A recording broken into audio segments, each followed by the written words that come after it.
sin x minus sin 3x by sin squared x minus cos squared x.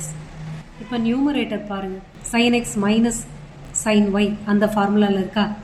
So sin x minus sin y formula 2 cos x plus y by 2 sin x minus y by 2. sin squared minus cos squared இருக்கு. So இது ரிலேட்டடான formula cos 2x இருக்கும்ல, அது என்ன? cos squared x minus sin squared x. So இதை தான் use பண்ண போகிறோம் இதில். ஓகே, இப்போ first one sin x minus sin 3x.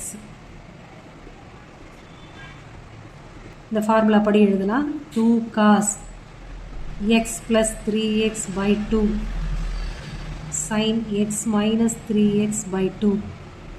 அப்போ 2 cos 4x by 2 னா 2x sin minus 2x by 2 அப்படின்னா minus x. sin of minus x என்ன? minus sin x. So minus வெளியில் வந்துருச்சு. அப்போ cos 2x sin x.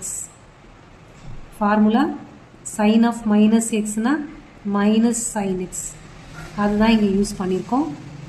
Okay, அப்போ denominator sin squared x minus cos squared x. cos 2x equal to cos squared x minus sin squared x. டினாமினேட்டரில் sin squared x minus cos squared x தான் இருக்குது. அப்போ நம்ம இது இங்கே reverse பண்ணணும். sin squared x minus cos squared x அப்படின்னா minus cos 2xன்னு ஆகிடும். சரியா? ஸோ அப்போது இதையும் கொஷினில் இப்போ சப்ஸ்டியூட் பண்ணணும்.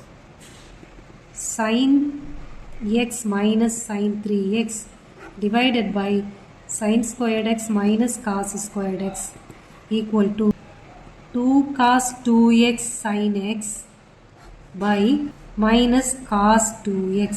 இங்கே ஒரு மைனஸ் இருக்குல்ல? ஓகே, cos 2x கேன்சல் ஆகிடும், மைனஸ் மைனஸ் கேன்சல் ஆகிடும். அப்போ ரிமைனிங் என்னது?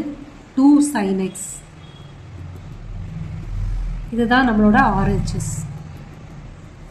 இப்போ LHS equal to RHS கொண்டு வந்துட்டோம்.